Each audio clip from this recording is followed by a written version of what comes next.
I'm talking about straining for that logo on the side of your helmet and not the name on your back. Yes, sir. Because we know what it represents. It represents everybody here you see and everybody you can't that we've talked about.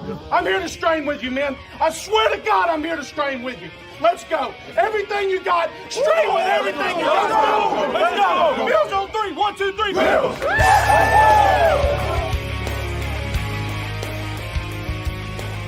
You're listening to the Off Tackle with John Fina show with your host, Joe Miller.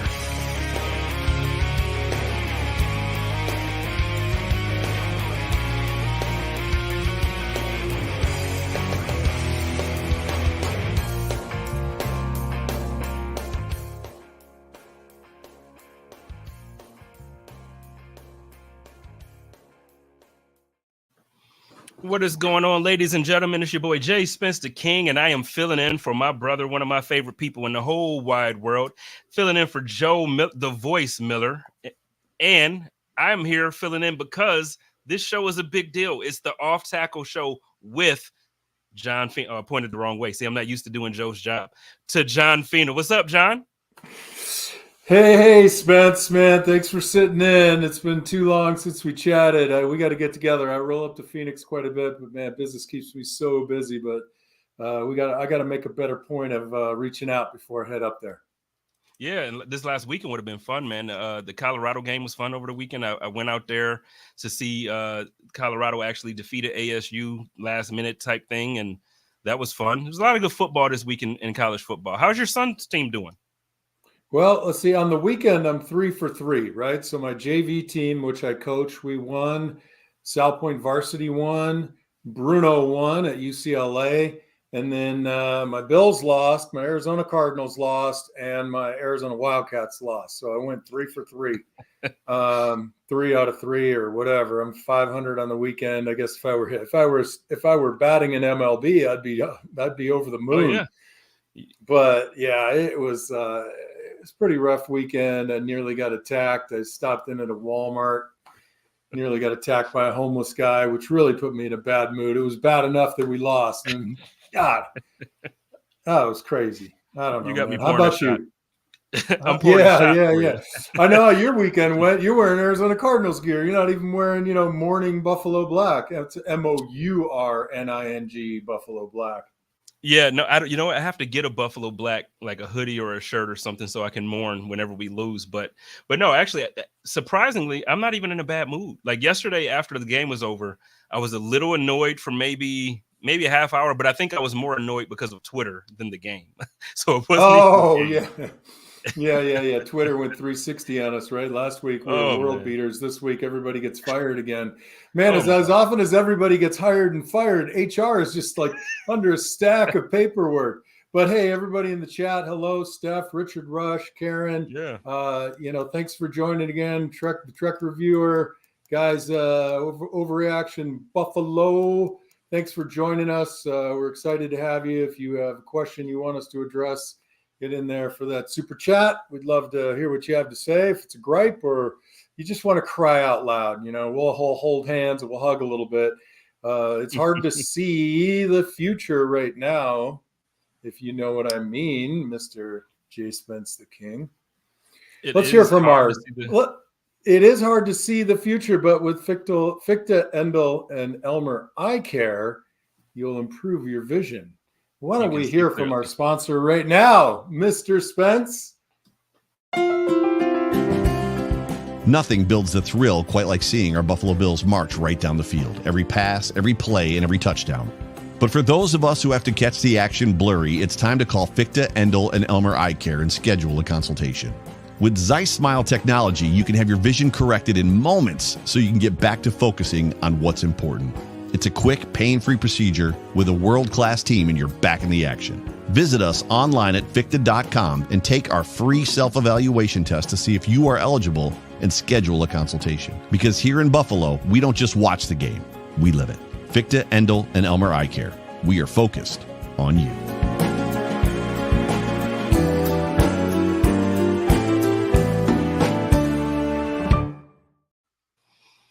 Joe Oh, has just the best voice in the world, doesn't he? oh, come on now. I was just about to say last week we ran your spot, and man, I was in the mood. It was so nice. I'm running out. I probably need to, next time in Buffalo, take that test and get evaluated because my presbyopia is increasing. You know what? It was the best decision I've ever made in my life. Honest to God, getting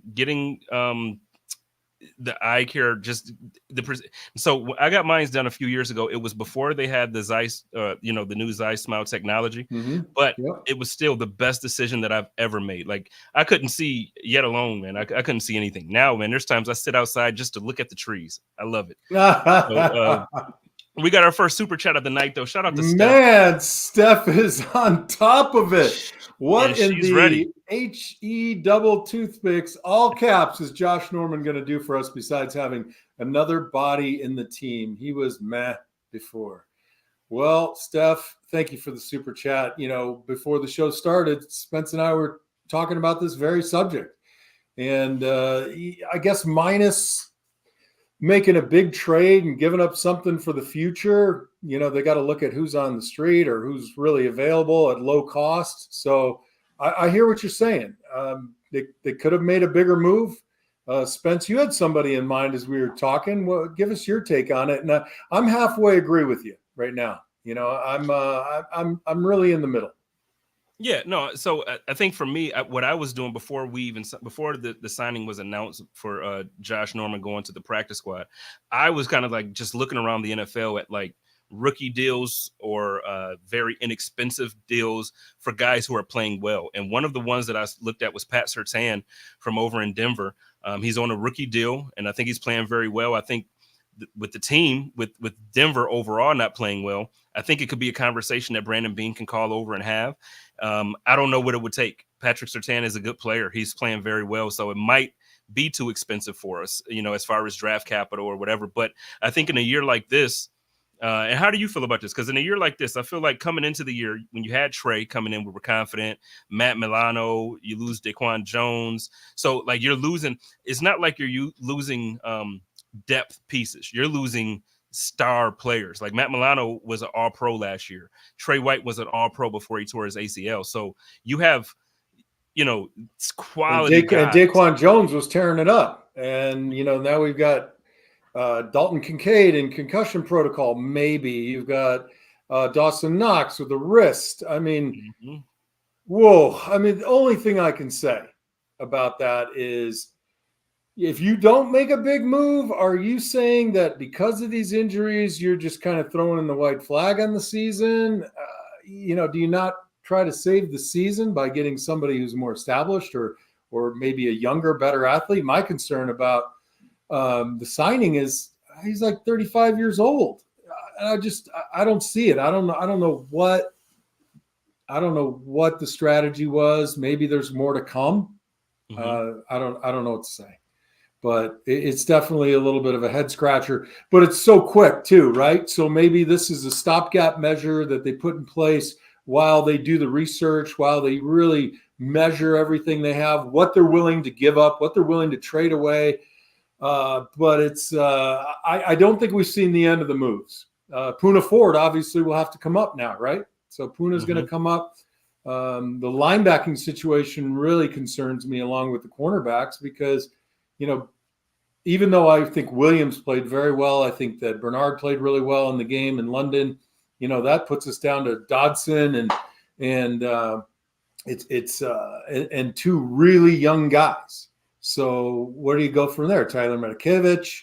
It's not an optimum situation on defense right now. And dude, how our defense been playing pretty darn good until this rash. Well, I even think they played pretty good, you know, yesterday with consideration to all the injuries that happened. I think they played pretty well. Now, on a grand scheme of things, looking from the outside in, it's like, hey, they gave up 474 yards. That's not a good game. But, you know, for most of the game until the fourth quarter, they held these guys to 11 points, man. And so that's why. And I'm with you on that, but I got to push back. I look at the time of possession. They had the ball 16 minutes more than we did. They had 88 offensive plays to our 60. Yep. I mean, that's 28 plays at 7-play drives. That's 4 more drives than we had. The score didn't reflect, what they did to our defense, but it was painful, man. I mean, that game all the way around. Let's go back. We didn't even start. What were your expectations? I really expected us to come in, kind of replicate what we did with Miami, really work the middle of the field. I thought the defense, we had some press bail, we had some press man against Miami. I thought we'd put a little bit more pressure on the receivers. This receiving crew is not quite as good as Miami, but I think we let them dictate to us a little too much, and they made too many of those 8-yard, 14-yard sideline catches that just kept those drives going. How many 3rd and longs did they convert that were super important to the drive? And then you throw in our penalty situation, 11 penalties for 109. I'm sorry, I got to wait. What was my expectation? Bill in with some pressure on the corners, some very good penetration up front, strong safety play, solid linebacking, and then offensively, just sustained drives, smart plays in the middle of the field. And the run game, I thought there was a departure from the run game that we used against Miami, which statistically was not significant, but effectively was very good. Right. I'm agreeing with everything you said there, except I'm going to take it a step further. I had expectations for us to look the way we did against Miami, but I thought we were going to look the way we did against the Raiders. Like I thought that even the defense, again, the injuries, I get it, but I thought we were going to shut them down. I didn't think that Trevor Lawrence was going to have I didn't think he was going to have over 270 yards, yet alone the numbers that he put up. I didn't think that I'm a huge Calvin Ridley fan. I didn't think Calvin Ridley was going to put up 100 yards on us. I didn't think Zay Jones would catch a touchdown. Like, we're making Zay Jones look like a boss when he couldn't catch a cold in Buffalo in the winter. You know what I mean? So, I was disappointed with a lot of things. But I don't know. I guess for me, I feel like I can't really judge the team properly just because of all the injuries. I feel like when Matt Milano goes down, I know the team still has to play and they have to do it, but I feel like, and you played, I feel like somebody literally just let all the air out the tire and said, all right, go back out there and finish playing. And I just feel like when somebody like Matt Milano, when he gets injured, it's just tough. Yeah, he's a quiet warrior. He's not a loud guy, but he leads by example. Everybody looks up to him, always in the right position. Jay, Spence, we got to talk about, because it's an elephant in the room. Post-game Twitter was a mess, and there was discussion about why the Bills left on a Thursday night and arrived on a Friday afternoon evening for a game on a Sunday afternoon evening with a 5 or 6 hour time change. What are your thoughts on that? I'd like to hear yours before I give mine. Okay. You're probably going to disagree with me, but I think that the Buffalo Bills organization has completely fumbled this thing. I think that they should have left last week following the game. So it didn't have to be last week, Sunday night. It could have been Monday, but I think that they should have left early, not for the sake of, I'm not using it as an excuse at this point. We lost, but I think, I'm not saying you are, but when I get to my point, what you said is gonna make some sense. Go ahead. Okay, I got you. But so, like, Sarah's in the comments here. She says she just landed. She just got back from over there. Sarah texted me the day she landed, and she went to sleep too early because she was tired. Then woke up the wrong time, and then the next day she was still tired from being jet lagged. So it literally took her 2.5 days to feel somewhat normal. I know these guys are professional. I know these guys are different. It's a different set of circumstances, and I know that they have to do different things. But in general, when I fly from west to east and there's a 3-hour time difference, it's a deal for me. Like it's a deal for me. So go ahead. I want to hear your thoughts on this now. Man, we're spot on with this. Now, I'm not going to blame the loss on this, right? But I for kicks, you hear about all kinds of things that may or may not affect you. Suicide affects a lot of people. It's a horrible event that people choose. And it saddens me. And I've heard over the years that the daylight savings time has an effect on suicide rates. So let's just extrapolate for a second here. All right. So during daylight savings time, suicide rates go up by 6.25%. Wow. That to me is a huge, I haven't done the analysis of variance because I took that class when I was in psychology in college, but I'm not doing that math anymore. But that feels like a big number. Now, I'm not saying we're making players suicidal, but an optimum play, this is a mentally difficult game. You are, of course, physically fit. So that's kind of the thinking. You forget about the mental aspect of it. If 2 players out of 53 men have a hard time with the time change, does that not matter if 3 players do? So I'm in your camp on this. Heck, my second year, we went to Germany. We went to Berlin. 5 days in advance of a preseason game, a throwaway game. And we're flying out there like this. They should have left after Miami. You get to London, hang out for 2 days, training room or not, fill a conference room full of ice buckets, get guys in there with mood music and something, get them settled in. I can't say whether it affected the game or not, but I can tell you, if you left earlier, you'd have taken it out of the discussion. Right. And hey, I see Jay Spencer King in the comments. Tracy Fitcher's in the comments. This is a belated birthday to Tracy. Sorry, our boys could not bring the win home for you on your birthday. And actually, you know what? I also wanted to say to Tracy.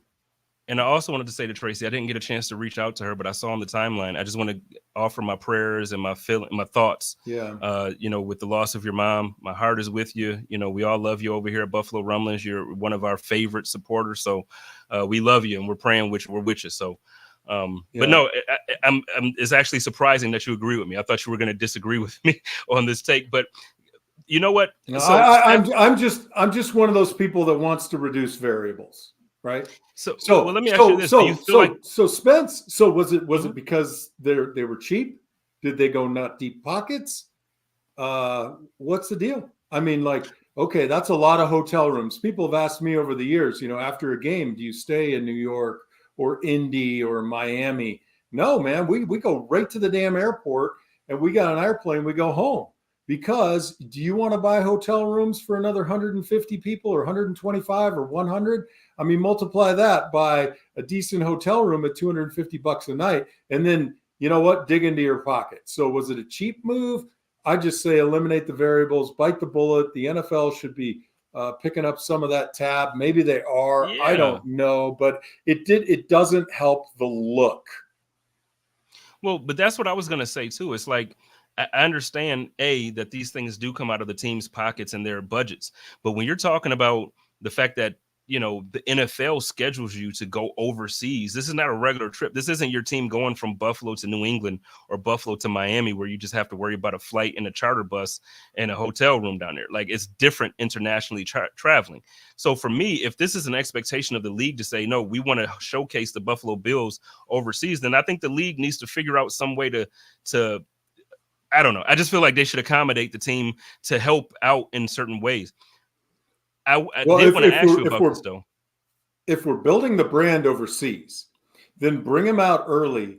Have a media session from 3 to 4, 3 days in a row. Have a meal with the biggest, podcasters and newspapers and radio hosts that you can. Fly us out. And really blow it up.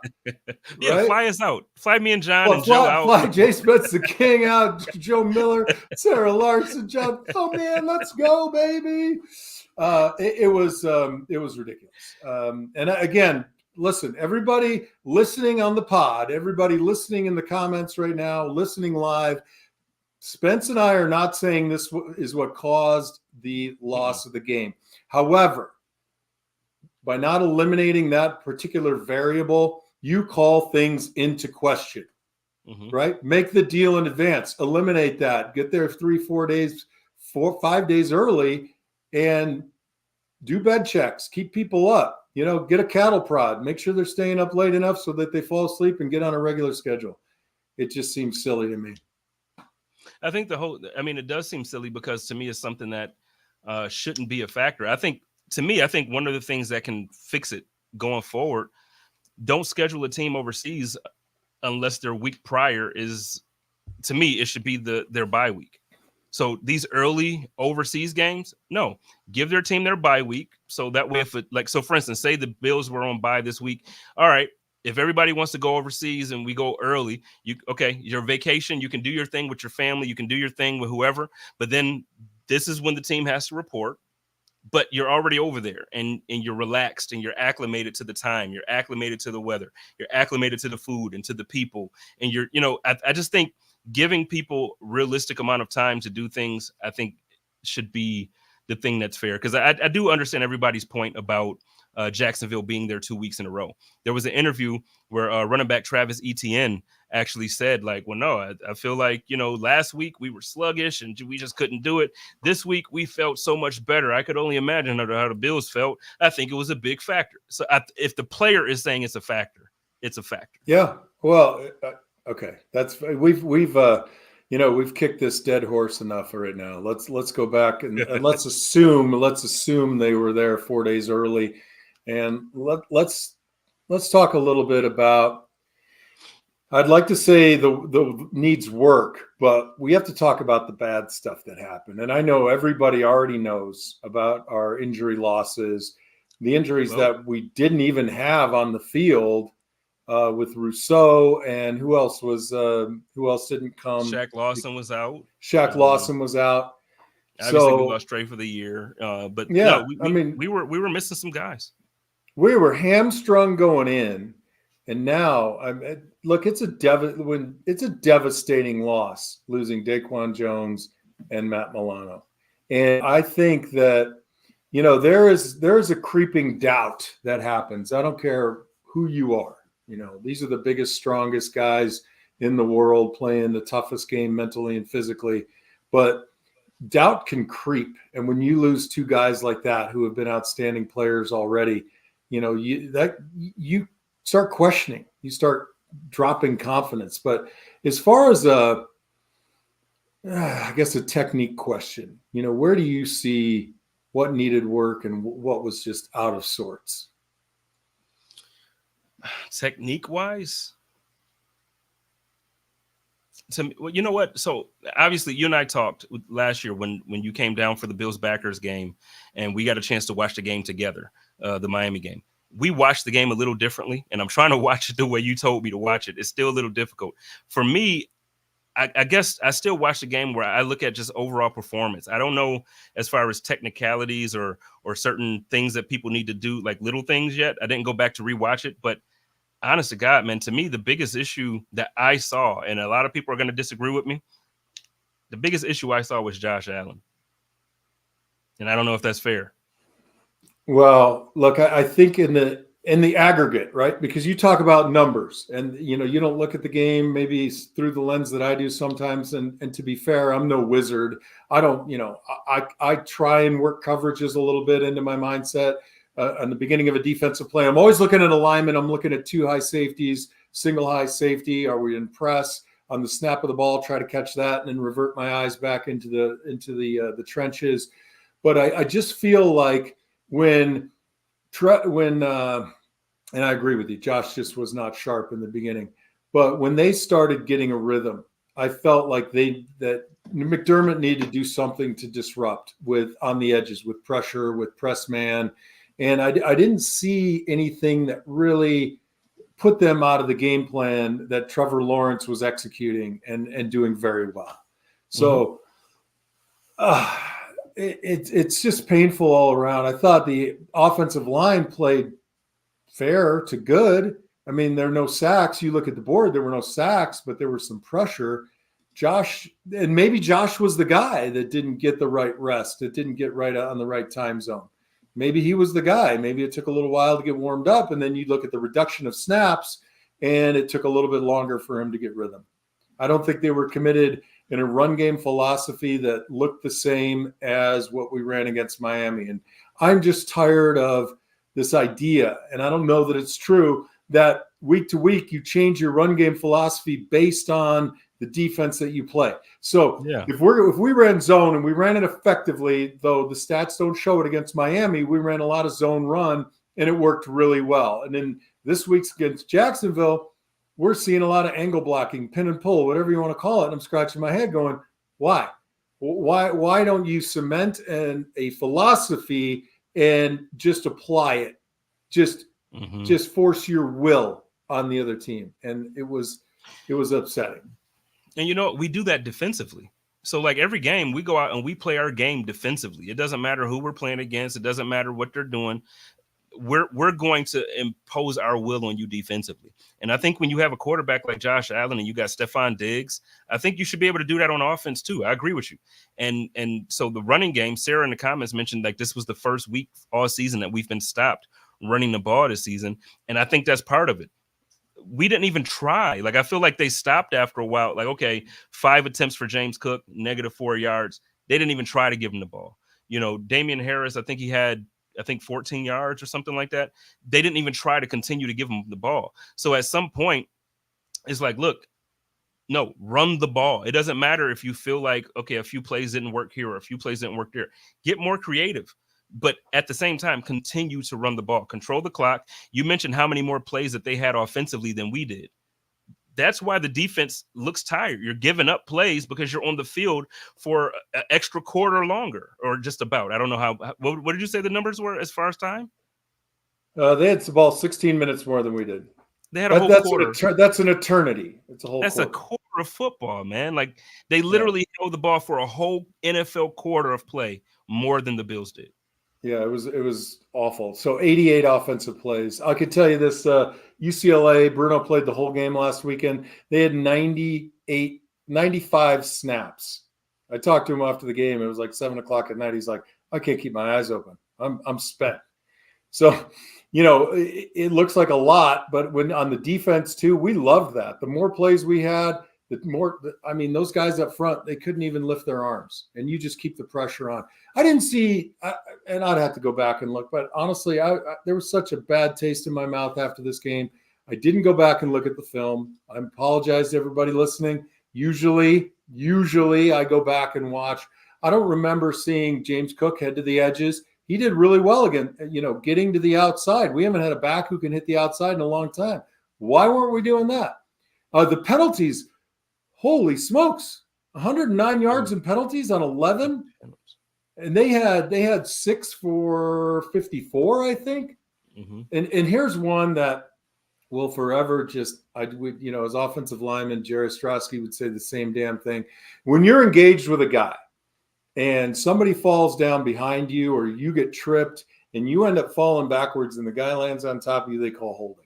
And that happened to Torrance. And I just shake my head, man. These officials, they don't understand. Like, never would you, as an offensive lineman, with pride, with dignity, want to drag a guy down on top of you. You will be laughed out of the offensive line room. You're like, oh, man, like, I don't even want to show up when I get run over like that. I mean, it's happened a couple times in my career. It's embarrassing. That is not a technique that I will espouse. And all you referees, aspiring referees out there, you see an offensive lineman on his back with a guy on top of him. No, he didn't like jump in the air, throw his legs around his hips, and pull he didn't him down. Pull him down. He didn't do it. He didn't want it. Dude, not only will your teammates laugh at you, you are going to feel like hell. And then the guy like me in the room is going to fine you. You're going to get fined for looking like a jabroni. And that's what we did. You did something stupid. Spence, you come in our offensive line room and you say something dumb, and I just get out my book and I go, Spence, that was the dumbest thing I've heard all day. I'm finding you $10. Yeah, I would have been broke at the end of the season. It didn't matter what type of contract I had. I could have had a offensive line talk. So I could have had a Deion Dawkins contract, and I still would have been broke saying dumb shit all year, man. I'll say this too. I thought the hold on Torrance was ticky-tack also. I didn't think it was a good call. And, there were a few calls. Our penalties were a hell of a lot bigger than theirs. You know. And there were a few calls that I feel like were egregious. Some of them were like just completely egregious. But again, I don't want to give any excuses. Like, I'm not saying we lost because of the referees. We didn't lose because of the travel. We didn't lose because of any. We lost because we lost the game. But man, a lot of these things are factors. Yeah. Listen, in the eyes of the Bills Mafia, Josh Allen has to start fast. The first 3 drives of the game, he's got to be on point. He is an emotional leader of the offense. Minus him, Stephon. Well, he's an emotional field general type leader. Stephon Diggs is more of an emotional type of leader, right? You always look to your quarterback, and they have to. He has to take it upon himself, whether they script out the first 10 plays or not. And sometimes the script just goes out the window. But there has to be a quarterback who starts the first 2 or 3 drives of the game making the throws where he's used to making the throws. Whatever it takes in warm up, if you got to do a little bit of live and warm up to get the feel, then damn well do it. I don't know what else to say. I guess I'm confused. Well, I'm confused because you were you're a retired professional player. When I was in high school, I was amped for every basketball game. Like in high school, you know what I mean? Like it didn't. And now I get it. Again, these guys are pros. They played high school, college, little league. So they've done it all. But I'm saying, like in high school, you didn't have to amp me up for a basketball game or a football game. Because I knew it was game day. I knew what time it was. I knew all the girls was going to be looking at me. And I knew, you know what I mean? So you didn't have to hype me up for that. I just don't understand when we have these conversations about the games when the energy level isn't there. And I see a comment in here from Joey that says Stephon Diggs was talking about how there was no sense of urgency. And he has made those comments. Let me quick address what you just said. Yeah. Everybody misses a tackle. Everybody misses a block, runs a wrong route, or makes a bad throw. You get one, right? Mm-hmm. And I don't love Aaron Rodgers. He'd probably go to the Hall of Fame, but you don't have a series of off the mark throws when you need them. Yeah, and we haven't addressed the drops. These are contested catches in the NFL. You love it when a guy's wide open, but they always talk about the difference between college quarterbacking and professional quarterbacking is the guy that was covered in college is open in the pros. Get the ball into the window, and we got to get closer to that window. Let's see what Mike Kingsley has to say. My man Mike with the super chat, he says the unit missing 5 of its top starters held its own until they dropped from exhaustion. True. While the unit at full strength never got on track. And I think that's my point. I think when it comes to saying that Josh didn't play well, or when it comes to saying that, look, I understand that when you look at the entire game, you look at the stats only, you'll say, 349, 2 touchdowns. That's a great game. I understand that. But the end of the game is when that happened. Those first 3 quarters, we had 7 points going into the fourth quarter. We got to be better on offense. We do. We can't drop balls. You just can't drop balls that are in your hands. We got to make better throws. You're going to miss every now and again. There was no commitment to the run game. And that's interesting, right? We were down 5 on defense and we were, fully loaded on offense and we couldn't make it happen. Why? And that's the sad part. And not only just that we're fully loaded on offense, we're fully loaded on offense with a team that a lot of people feel like has one of the top 5 offenses in the league. And while the Jaguars have a good defense, nobody is respectfully. Do you ever hear anybody fearing the Jaguars defense? Like we talk about Josh Allen on defense over there, but outside of that, like I never hear anybody say, "Oh my God, the Jaguars are they're not since the 90s, man. Not since the 90s."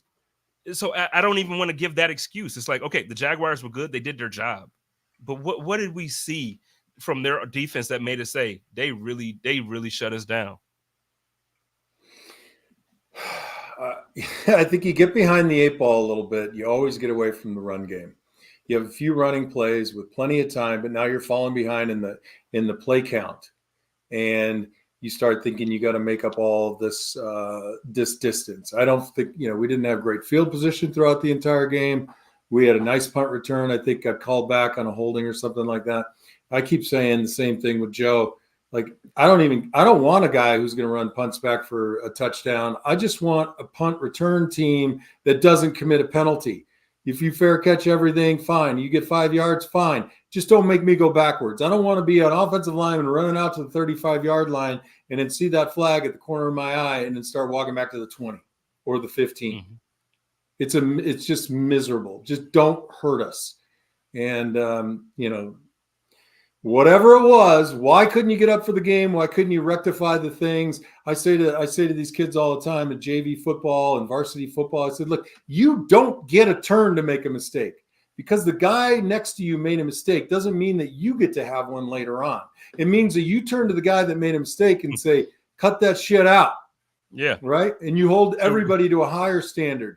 You don't just allow everybody to make a mistake. Now, they do happen, but at some point, you just got to coalesce and say, guys, we got to, everybody's got to, put a shoulder on the wheel and push. Oof. Anything good out of this game? Anything good out of this game, Spence? What do you got? Wow. No, you know what? No, so for me, the good that I do have is that, as much as anybody wants to say anything negative about Stefon Diggs, I think that he's the most consistent player on this football team, offense and defense. I think every week, and I just saw a comment up here from someone questioning his urgency based on a comment he made because he got out-muscled by a 5'8", 5'9" defensive back. I think sometimes you lose those, but I think Josh underthrew him. I think if Josh put another 2 yards on that throw, that's a touchdown easily. But besides that point, I think Stefon Diggs, AJ Epinesa, Ed Oliver, besides like those first 2 penalties in the first quarter, and then I'd probably end it on. See, I'm trying to be good here. Let me pause from the good. Let me get one more. I need your opinion on something. Okay. How do our safeties look to you? I don't think that they're being asked to do anything impactful or they're not doing anything impactful. So I feel like in a game like that, or in every game, you got to take the moments when you tell the safeties, playing cover umbrella all the way over the top isn't going to wow anybody. You got to take a chance and come downhill, make a choice, either take the post or take the out and come down hard and make somebody pay. And I don't think we're taking that chance. Now, with that said, because we're playing a little bit different style defense up front, I mean, we are not really going gap control. We are hair on fire getting through the line of scrimmage. That might be the concession that you make. So me not being a defensive coordinator, and thank God for that, because that would be a catastrophe. That would be a catastrophe followed by a disaster. But I know where you're going, and I don't think that they're playing aggressive enough or at all.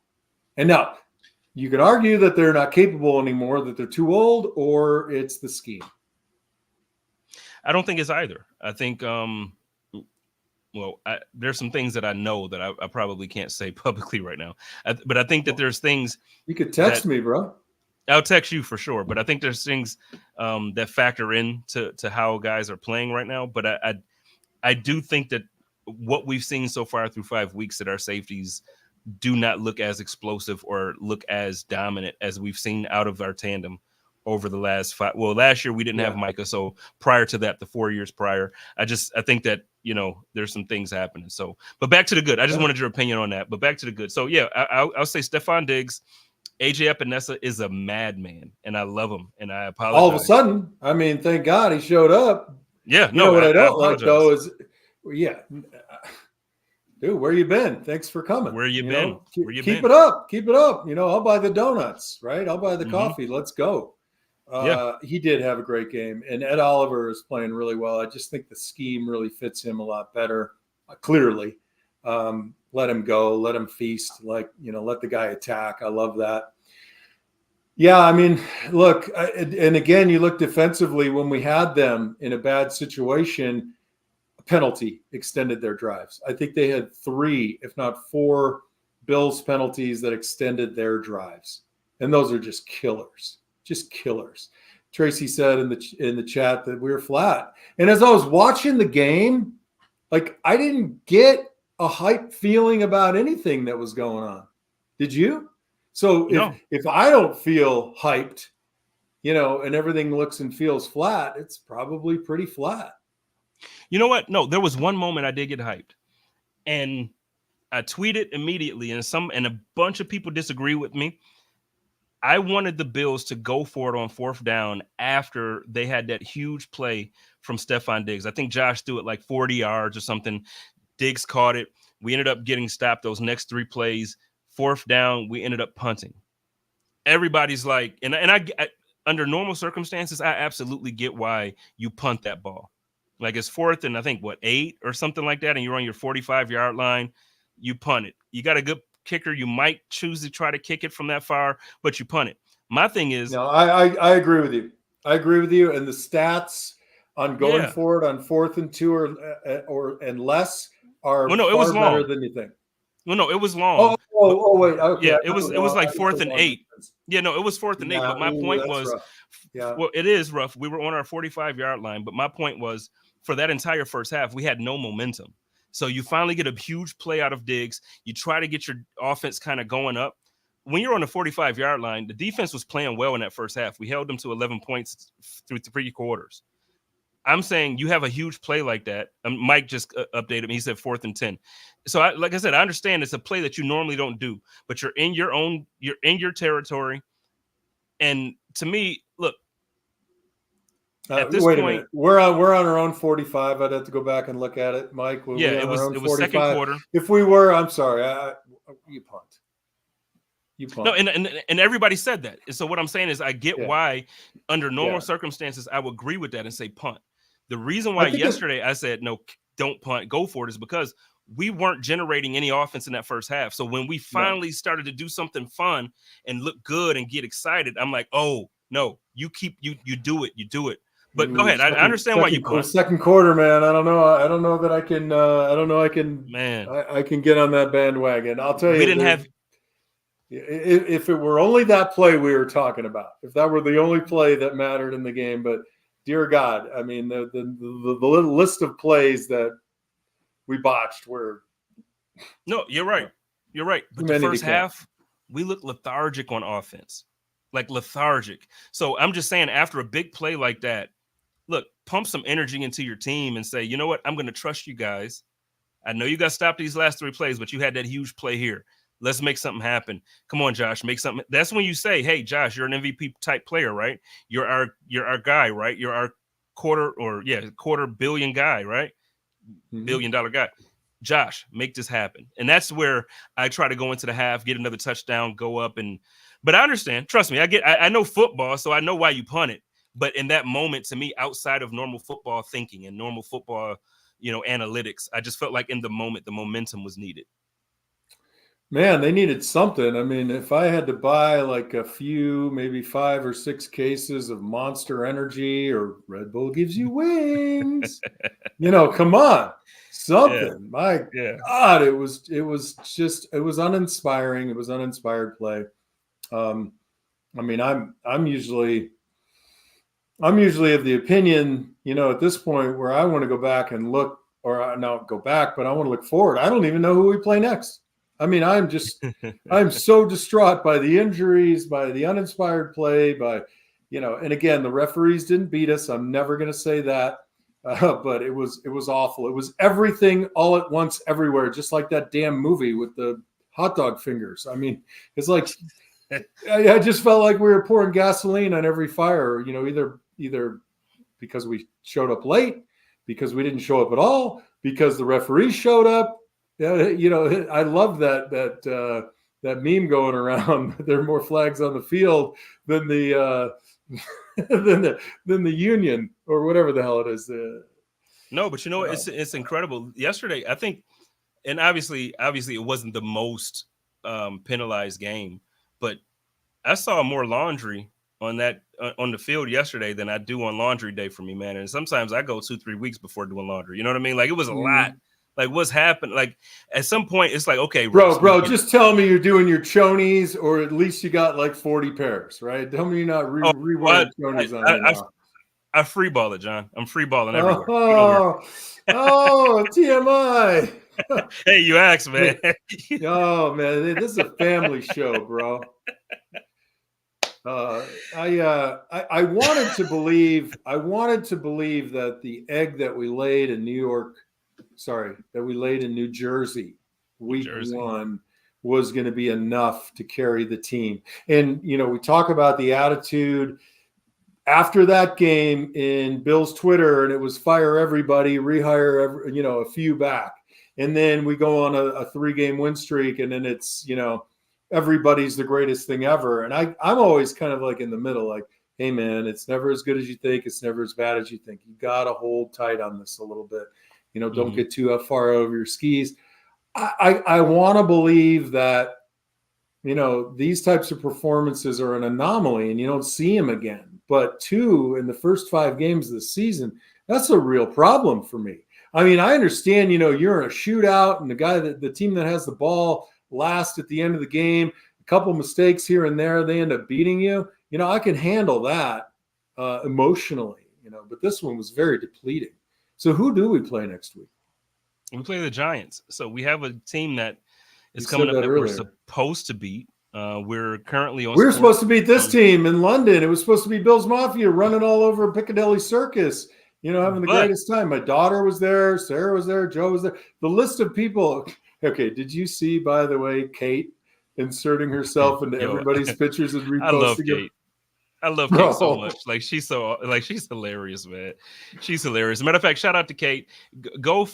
I'm gonna post it real quick after this. Go to my Twitter and make sure you go support her Etsy page. Buy her, like she got so much great stuff. She's awesome. Yeah. So, yeah. But yeah, man, like it's just. I'm with you. All right. Hey, we griped and bitched long enough here. We got 13 minutes left or so. We could go 2 hours, but people would stop listening or crash their car or drive into a bridge abutment. But listen, we've got the Giants next week. Given the injuries that we've sustained on defense, given the potential injuries that we're going to sustain on offense with our tight ends, what do we got to do? What do we got to do this upcoming week to beat the Giants? Well, for me, I think we got to get back to running the ball. I think James Cook can't have another day like he had. We have to play good defense. I don't know if Saquon Barkley is going to play, and if he does, I don't know if he's going to be efficient. But we have to stop their run game because right now their passing attack is pointless.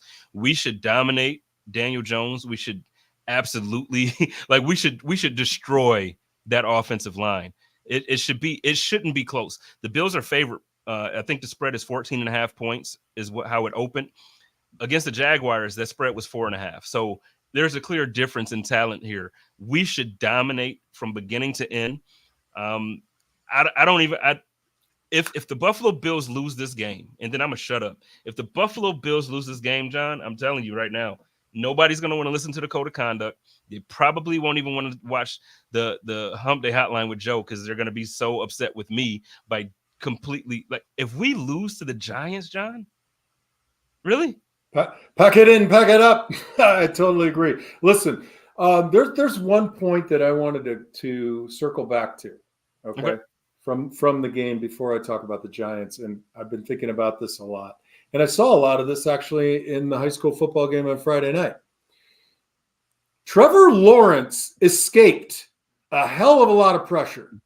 Guys that were there that had him in the grasp. You can't do that. That is unacceptable. We probably, I think I counted 5 opportunities to put him down 6 to 12 yards behind the line of scrimmage. And we didn't pursue in the right angle. We didn't stay on the upfield shoulder. I don't think everybody knows what that means, but you have got to make those plays. It was said, the defense did okay because they held them to a few points, but they had 88 damn plays. They had the ball a full quarter more than we did. And we didn't drop him on 5 instances where we had to. So that made me think about, I don't see Daniel Jones being that much, he's probably not as good a runner as Trevor Lawrence, who I don't even consider to be a very good runner. So when these guys get free, when Poona Ford gets free, when we didn't even have a chance to talk about Von Miller. I mean, he played a little, but he didn't have a lot of impact. Maybe he did. Maybe that's why Epinesa was free. But damn it all, if you're going to get back there, take the guy down. Make the play 10 yards deep, 6 yards deep. If you don't, and he escapes, and it's incomplete, or he makes a 3-yard gain, it's a mental mind, insert your favorite profanity right there, but it's just deflating. Get the guy on the ground. Trevor Lawrence is not Josh Allen. He is not Patrick Mahomes. He is not, Jalen Hurts. Get the guy on the ground. I'm with you. I'm pissed about that. I'm super pissed about that. No, and I'm with you. And you know why I'm pissed about it too? Because it seems like, so last year, that was the issue when Von went out. Prior to us getting Von, that was the issue for the entire year before. 2 years, but we had Jerry Hughes, and we still had issues. We were the best. I think we were like a top 2 team in the league at getting pressures on the quarterback. But we were a top or a bottom 5 team at sacks. That can't happen. So you can't go from mathematically that's totally disconnected. Yeah, how does that even make sense? Like last week, you go from 9 sacks in a game to whatever this embarrassment. And I'm not talking about the loss. It was 25-20. You lose some, you win some.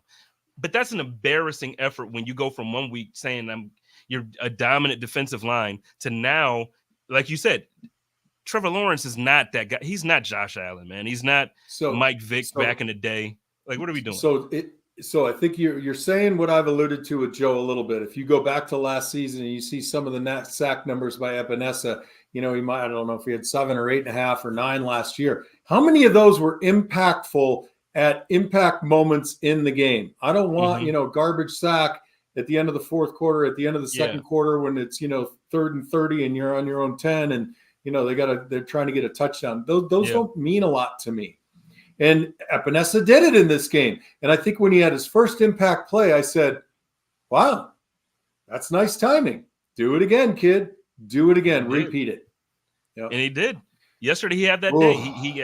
He had broken passes. He had sacks. He had, I need to see that effort every week. And, but what you're saying, I'm 100% in agreement with you. It's laughable how we can pressure the quarterback, but we never bring him down. Like, now, I'm not talking about this season. Yesterday was the only time that I can complain the way I'm complaining. But last season when Von went down, and then seasons prior, all the Jerry Hughes years, we pressure bust pipes. But I'm gonna tell you what, we ain't put enough to bust no pipes. We need to bring these guys down. We need to bring them down. You got any final thoughts? I don't know if this episode was cathartic and I can just this was my release, or you've amped me up even more. I leave this podcast on Monday nights to go coach the JV offensive line. I'm always late because, Spence, you're super important. I want to be here for you. Forget the kids, man. I can't. No, I'm just kidding. But I'll be driving over there, just trying to decompress a little bit. And, I never take my anger out on the kids. Never. That's a visual joke for everybody who's listening to the download.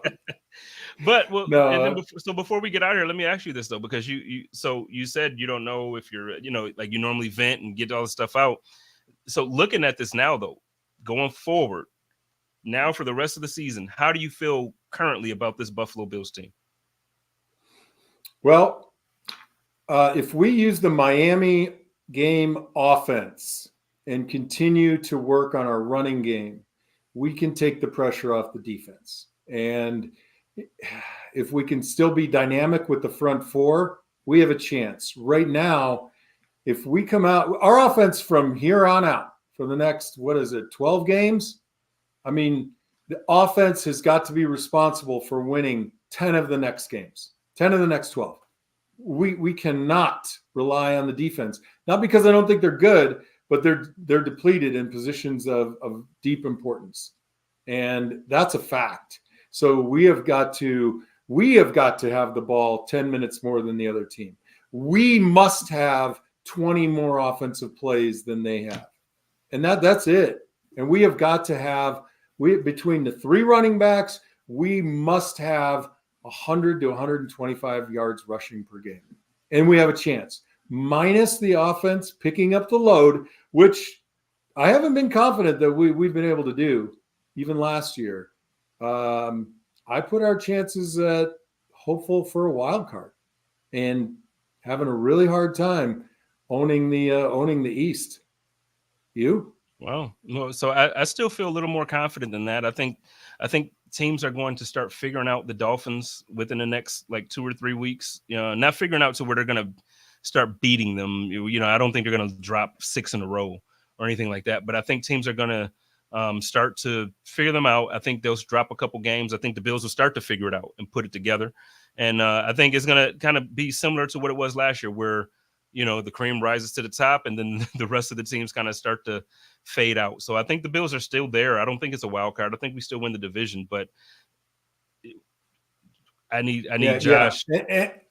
And I'll have to say, and this is going to make a lot of people angry, and you and I both love him. Kaiir Elam has to play as good as Levi Wallace. I wish we still had Levi Wallace. I just said it the other night. I was talking to somebody. Where is that guy? The reason I brought it up is one of the Oregon coaches was at South Point, scouting some of the players. And he was at Alabama. And I said, were you at Alabama when Levi Wallace was there? And he looked at me and he's like, man, I love that kid. Man, I would take a full team of guys like him. And I was like, you know what? I know a guy who I'll be talking to on Monday night who feels the same way that you feel and I feel about that kid. So, no, I love Levi, Spence, man. We're getting at the end here, buddy. I don't have much else to say. What you got to add anything at the end? No. So before we get out of here, I do want to shout out my guy, Joe Miller. He's over the pond or across the pond right now. And he was there for the game, and then he has some other things going on, and he's just enjoying his time out there. Good vacation. So I did want to shout out the normal co-host of this show with you. And then I want to thank you for the opportunity to kick it with you for an hour, man. It's always fun to talk to a legend. Always fun. Buddy, anytime. I'll say to everybody in the chat, thank you for coming. Everybody who's listening and watching and not chatting up with the group, join the chat. Good people over there, lots of opinions. You can disagree kindly. For all the Buffalo Bills fans that made it over to the UK to watch the game, safe travels home, including you, Joe Miller. And to everybody who didn't go, wish you the best. Wish you guys all a great week. That's me, man. That's my kind of Pollyanna thing. As bad as things get, I'm always trying to, pump people up, be optimistic. There's enough trouble in the world, as we've seen just over the past couple of days. Keep your loved ones close. Say something nice. Be nice. Check in on people. And we always end the show, Spence, with Joe usually does it, but I'll do it first. I'll say it. Spence, go Bills. What do you say? Go Bills. All right, everybody. Take care. Take care.